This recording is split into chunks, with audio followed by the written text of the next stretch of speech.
করেছে সরকার কঠিন হস্তে তাদেরকে দমন করার জন্য প্রয়োজনীয় পদক্ষেপ নিয়েছে। এটা হচ্ছে সাধারণ মানুষ প্রথম বুঝতে পারে নাই।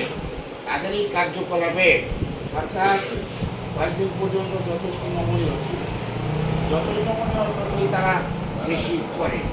এখন সাধারণ মানুষ বুঝছে, সরকারও পদক্ষেপ নিয়েছে আইনের মাধ্যমে, আইনের আইনে তাদের সকলেরই বিচার হবে।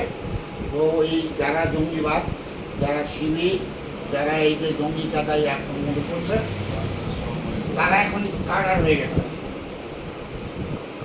একটা ইনফরমেশন আমাদের কাছে আছে, সেইগুলো তারা বিভিন্ন জেলায় উপজেলায় ছড়াইয়ে পড়ছে।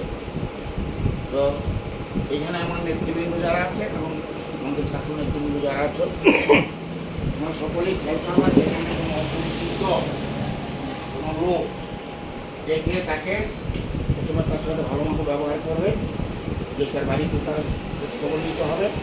যদি সন্দেহ হয় তোমরা কেউ কিছু বলবে না, সন্দেহ হইলে আমাদের কাছে জানাইবা। আমি আছি, সেক্রেটারি আছে, যারা কম্পিউটার আছে, যে আমাদের লোকজন আছে, এই এটাকে জানাইবা, আমরা তাদের ব্যবস্থা করবো। তোমরা কেউ কিছু বলবে না।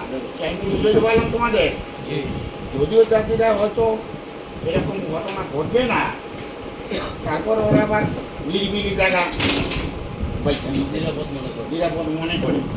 যাই হোক, এরকম যদি কেউ আসে, কোনো অপরিচিত লোক আসে, তাহলে তার সাথে আগে ভালো ব্যবহার করে জিজ্ঞেস করবো এখন বাড়ি কোথায়, কেন আসছেন, এখন কোথায়, খোঁজখবর নিয়ে যদি সন্দেহ হয় তাহলে আমাদেরকে জানাইবা। ঠিক আছে? বুঝতে পারছো? ঠিক আছে, ধন্যবাদ।